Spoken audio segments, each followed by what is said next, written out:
door.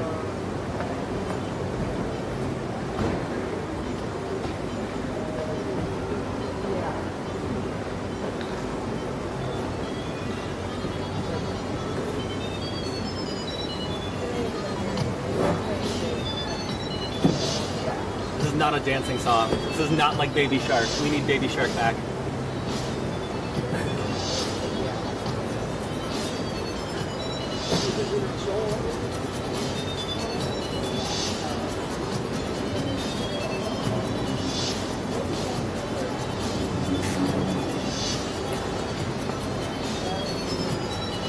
Hold on. On hold, still on hold.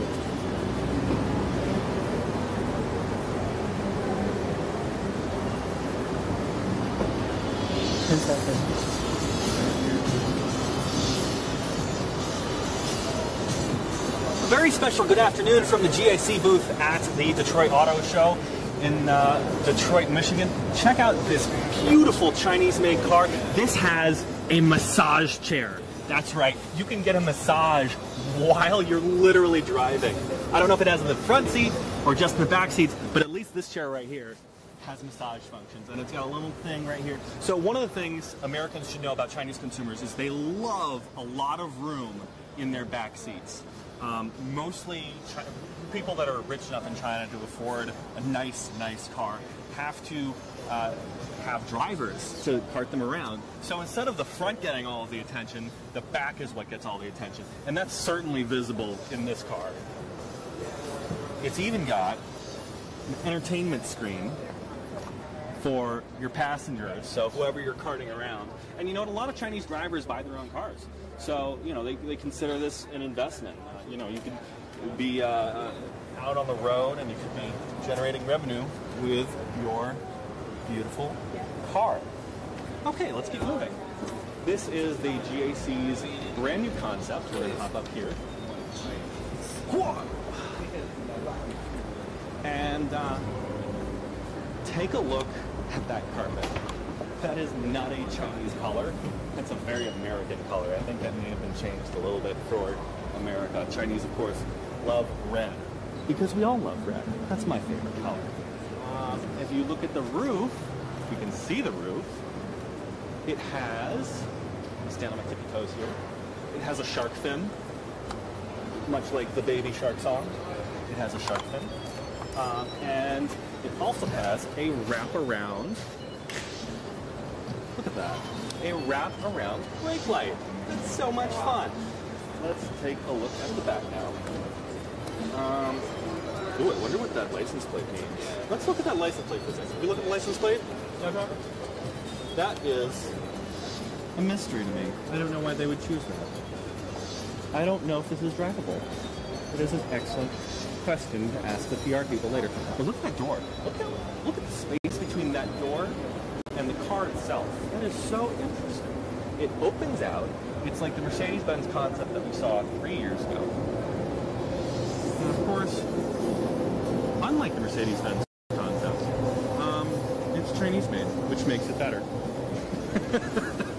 Okay, so this automaker actually has a history of coming out with pretty cool concepts. One year I remember there was an aquarium in the middle of one of their cars. And if we come along this way, we're going to check out a couple of the other more sporty ones. So we looked at the minivan type car, but now let's look at one of the SUVs.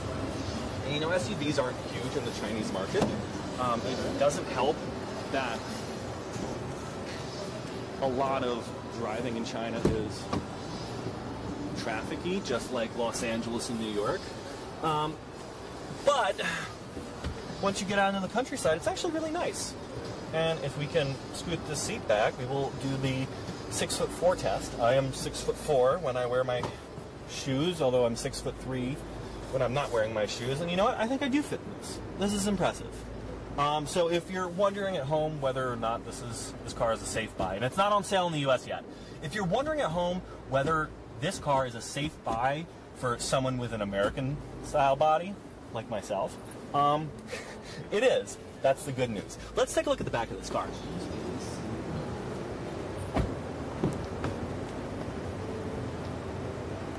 open this. There we go. We have a little armrest with a couple cup holders. No entertainment screens on this one. That's sad. I'm okay with that, but it's a little bit sad. Everything smells nice in here. That's one of the things that the Chinese always do well with their cars. It always smells very nice. It's not so much a new car smell as a good car smell. Let's pop open the trunk. The GS7, that's this car's name. Very nice. Oh, look at all that trunk space. Look at all that trunk space. It is gorgeous trunk space. My God, you could fit an entire house. You could fit my house in there. That's how small my apartment is. You could fit a huge house in there. Good God. You could fit a chair back there, too. You could build your own office. Do some video editing back there. All right, let's check out some sedans. Oh, there's somebody in the sedan. So, since there's someone in the sedan, we're going to move away from the Chinese automaker, and we're going to hop over and we're going to try and find the biggest, baddest, most obnoxious pickup truck possible. And we're going to look, of course, for it at GMC because they have extremely obnoxious trucks. This is an excellent preview of what I will be driving when hurricane season hits. And look, this is the best part of it. I'm going to show you right here. You have to step up. You have to step up in order to get into it. You guys, this is how you know you have a good truck. When you have to actually step up. Oh, this is brilliant. All right, come on around the other side. Oh, that was dignified. If you were hoping for a traditional live shot, that is gone. Anyway, so, of course, the controls in here are just as nice as other cars. This decent-sized LCD screen. There is, of course, a USB-C connector. This is the first time I have ever seen a USB-C connector in any kind of car. This is very, very, very good news for anybody who is obsessive about standardization, as I am. There's no power plug, though. That's very sad. Is there a power plug in the back? There's a power plug. I found a power plug. Oh, that's magical. See, now that lets me do a laptop in here, so I don't have to screw around with an inverter and all that stuff. I really hope they make that standard on all cars, because I love power plugs and not having to mess around with inverters. Okay, let's go find a sports car. That's what we're doing with our lives now. Sports car. Chevrolet has good sports cars, and we're right next to it, which makes it even better. Oh look, there's a virtual reality golf thing. I don't know what that has to do with sports, or rather, I don't know what that has to do with cars. But there's oh, it's not golf. It's baseball. It's baseball. This is an itsy bitsy car. Let's do the tall person test in this one. This is a good one to do the tall person test in. I love doing tall people tests. Itsy bitsy cars. I think one year, one of my favorite things to do is and it passes the tall person test. I can stretch. Look at this. My knee is not bent at all. It passes the tall person test. That is so nice. Decent interior. Stick shift. I like this. I like this a lot. I'm shocked that it passes the tall person test. Nothing passes the tall person test. Oh, and a sunroof. It has a sunroof. That's great, because if you leave that open during a hurricane, then you get in big trouble. Okay, let's find a sports car. We were looking for a sports car.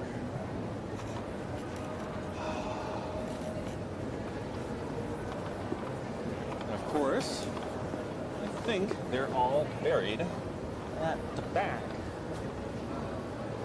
Although, oh, here's a Suburban. This is what a lot of news reporters prefer. I don't prefer this car. It's not high up enough off the ground. Look at this. Look at this. You see this? See this clearance right here? It's not as good as a truck. Not nearly as good as a truck. But it does have a step up. I love it. Oh, someone left their bag. Oh, that's so sad. Someone left their bag.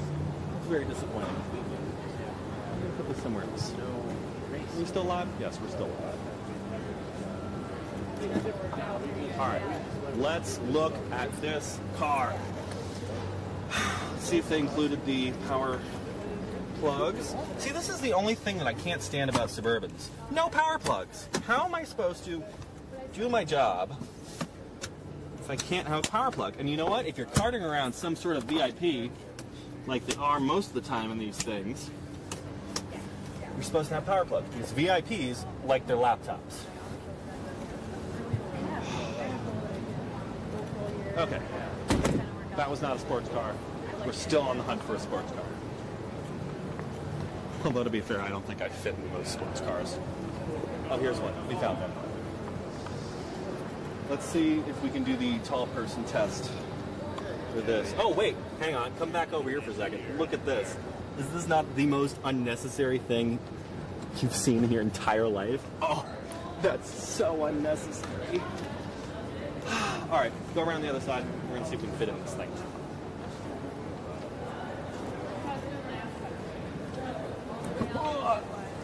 Oh my god. Nope, this fails the tall person test. This actually fails the tall person test. Look at this. There's no space here. There's supposed to be space. They don't make any cars for tall people. No cars. If you are 95th percentile or above, you will not be able to fit in any of these cars. Actually, I can kind of fit a little bit. My knee is a little bit bent, but I can fit. Let's take a look and see if there's any power plugs in here. Because that is my new obsession. Power plugs. Can anyone open this?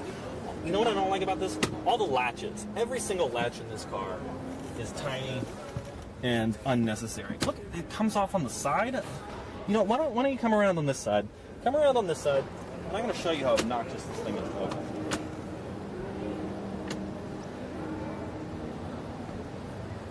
You still with me? All right, good. Look at this. See this? Oh my god. It's so tiny. It's tiny. And the actuation force required for it is like super minimal.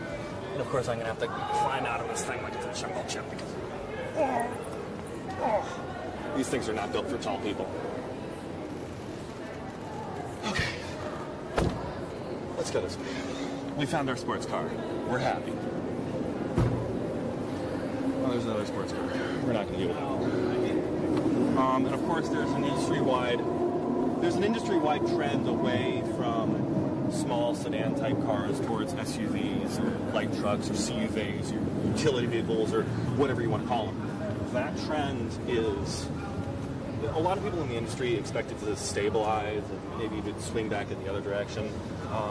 I'm expecting that to happen too, but to be honest, my generation would not be caught dead in one of those things. We would much rather have a nice little Toyota Prius or something that's environmentally friendly. Millennials love environmentally friendly cars. Why? Because it's our environment. We're the ones that are going to have to live with it after everybody else is dead and gone. It's unfortunate. It's very unfortunate. All right, so over here we have Ford. Ford is the one that is stopping their sedan lineup, I believe. And it actually looks like it's a little bit cramped. So let's go over here to the NV Auto Group. This is not a car manufacturer. This is a tune-up company. They do tune-ups for your cars. And this is where the really expensive stuff lives. I don't know how much this car costs, but it's probably a lot. Of course, the doors open up and up. The doors open up and out like this. That's how you know it's a rich people car. And the doors open up and out. Instead of out, you know, horizontally. Vertically open doors. That's how you know you're rich. Vertically opening doors. And look at the wheels. Look at those wheels. God, it's like something out of Star Trek. That is so unnecessary. All right, let's go this way. I have been told by several people, I have been told that there are really ugly Jeeps this year, and I cannot wait to see them because I love Jeeps. I used to drive Jeeps exclusively in hurricanes and tornadoes until I discovered pickup trucks. Oh, here it is. Here it is. So, I'm going to talk a little bit quieter so we don't offend any of the PR people. But this, I have been instructed by several people not to call it the ugliest car at the show. But I'm going to call it the ugliest car at the show. This is, let's just look at it. I love this thing. I would buy one of these things in a heartbeat. This is exactly what you need when you're hauling around a ton of gas, a ton of safety gear. This is exactly what you need. And you know what? I'm kind of impressed that Jeep finally built a truck. Oh, this is interesting. You know what? They're doing a live shot. Let's go around. Let's go this way. Look at that. It's just... Bam. That thing is rugged looking. All right, let's keep going this way. So, of course, Ram is here. This is the Chrysler area. FCA, Fiat Chrysler Automotive. They've created some nice displays for us. We've enjoyed them every year.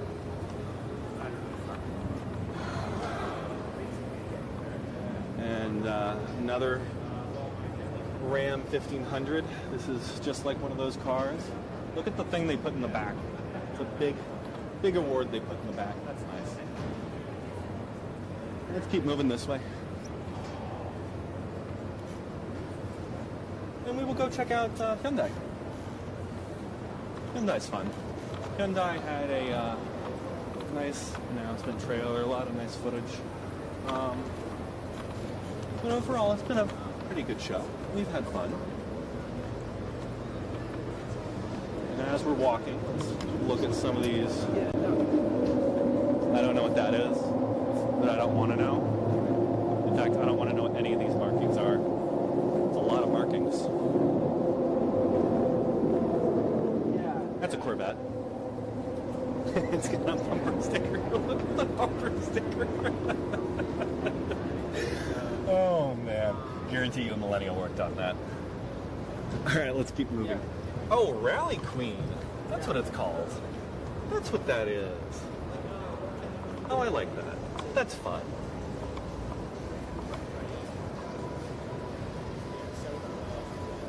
I'm very curious to know who thought that paint job was a good idea. That right there. Look at this. Let me put it this way. If I'm spending this amount of money on a car, you can bet my paint job is not going to look like that. Oh, man. Oh, this auto show. See, this is why I normally cover news, because anytime I get to an auto show, I'm like a kid in a candy shop. I am going to hop in on this side. I'm going to gracefully open the door for my partner. There we go. That was graceful. I'm proud of myself. Ooh, it has satellite radio. Let's turn that off so we don't have any copyright violations. And scoot the seat back. We're going to do the tall person test. What is this? What car is this? Let's find out what car this is. This is a Kona. This is one of the cars of the year. This is one of several cars of the year. But this thing is a massively award-winning car. There we go. All right, so tall person test. Yeah, my knee is almost straight. It's not perfectly straight, but my knee is almost straight. All right, and if you're just joining us, we're at Detroit Auto Show in Detroit, Michigan, in the United States, where all of the brand new cars are available for us to peruse at our leisure. This is actually the last year that Detroit Auto Show will be held. Ooh, let's go this way. This is the last year that Detroit Auto Show will be held in January. So next year that we do this, it will be held in June, which is nice. But one thing I do want to point out is our ride here. Let's look over here. One of the nice things about Detroit is that it's a very small environment, so you rarely get displays like this. So we are incredibly lucky to have this with us. You can go for a ride in any of these vehicles. Actually, I should mention, there is a public access point for this show. It's immediately after the press preview, so in the next couple of days, you can come here and take a ride in one of those cars if you can somehow manage to get to Detroit. And you know what? This place is a Delta hub, so if you're looking for your MQMs or your MQDs and you've got to do a little bit of point grinding, come here, take a ride in a cool car. Okay. I don't know what that is. Let's go to Toyota. So, as absolutely none of you know, because none of you know me, I got my car burned down in Ferguson many, many years ago while I was covering the riots there. I was actually with Shinhwa at the time. I was doing a package on Michael Brown's memorial, and I'm going to see if I can find the car type that I got burned down in. And of course, everything worked out fine. Of course. Let's see if we can find a Toyota Prius. Let's look this way.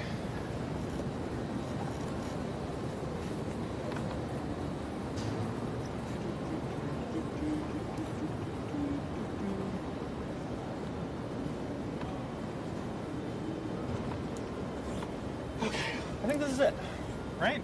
No, this is something else. One of the things I am a big fan of with Toyota is that they like to build their self-driving technology up before everybody else does it. So I'm going to sit in here, and this is the Toyota Prius. So this is brand new. Oh, it passes the tall person test, even on this end. It used to not pass the tall person test. You used to not be able to scoot back as much. Now you can scoot back a lot more than you used to be able to do. And I can make my knees all the way straight. It does pass the tall person test. I love that. Congratulations, Toyota. Now, let's see if we have... Oh, look at these buttons. So, check this out. This button right here keeps you in your lane. It prevents you from crashing into other cars or leaving your lane.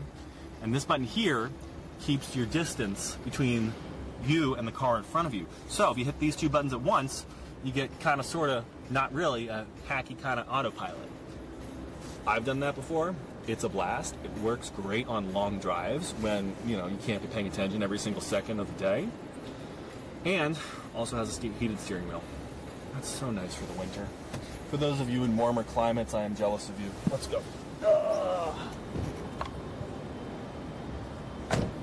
So, if you're just joining us, I just want to remind you, or rather, if you're just joining us, I want to let you know, and if you've been with us for a while, I would like to remind you that we're at the Detroit Auto Show in Detroit, Michigan, in the United States.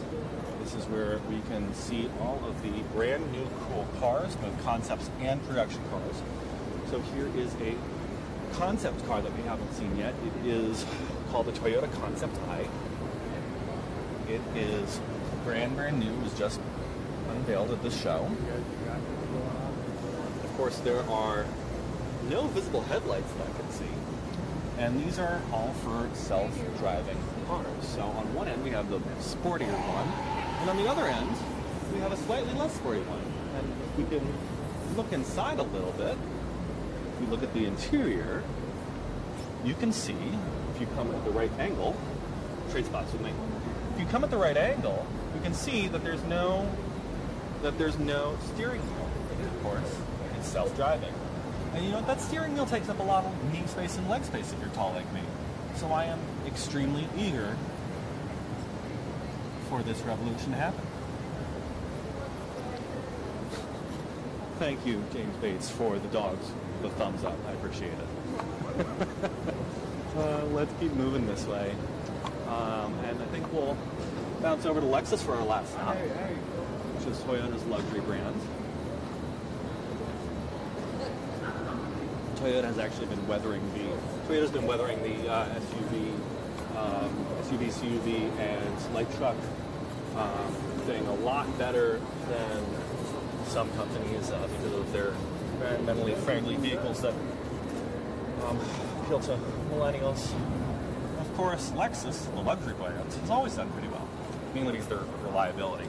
If you talk to a lot of the mechanics that I talk to, tell me that Lexuses and Toyotas are the most reliable vehicles. They may not be the prettiest or the fastest, but they most certainly get you from point A to point B and will not be a money pit with repairs because they very rarely need to go in for repairs.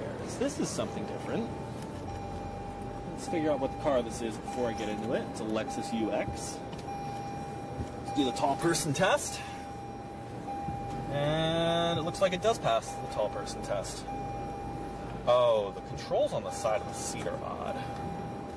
I can't figure out how to put... Ooh, there we go. I'm going for a nap now.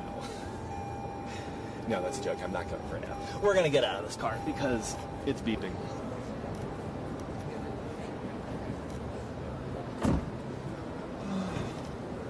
You know what? Let's take a minute to just look around at the entire thing. We'll go by the... We'll see... we'll go over by the LC convertible concept, which I think we were looking at earlier.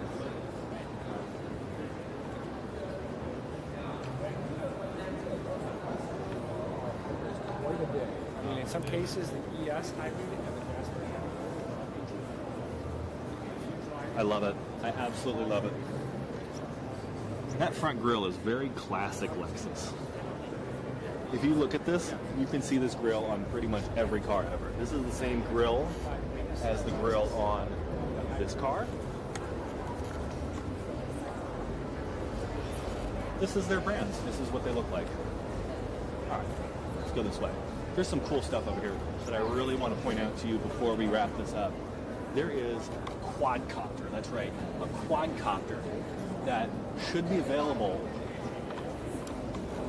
Right now, you have to have an actual helicopter's pilot's license to be in it, but eventually the manufacturer is working on it so that they can certify you to fly this exact model, so you won't need a helicopter pilot license. But that's way off in the future because the FAA is a little bit whiny when it comes to safety, for good reason. And if you come around this side and look into the interior, it's a glass cockpit. Come on over. Come on over, come on over. So that's the inside. And it used to be that we used to have a bunch of dials and stuff. Actually, you know what? I bet this thing is a pain to pre-flight. Let's look at the rotors.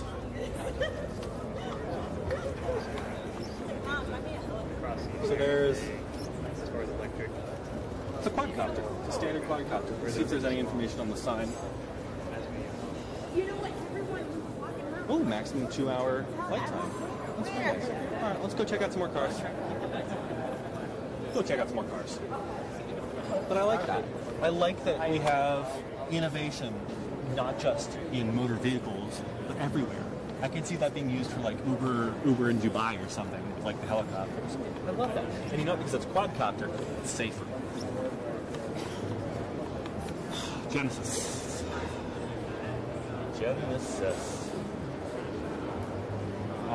These guys are concerned about tariffs. One of their executives told me that they're very, very worried about tariffs, and they want to see that it is addressed. Alfa Romeo, that's a British car company.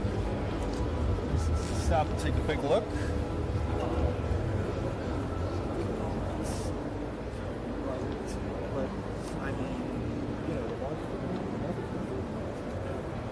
All right, and that concludes our tour. Thank you all so very much for joining us. I'm Marcus. We have Meow John behind the camera. Thank you so much for joining Xinhua News Agency on its tour of the Detroit Auto Show.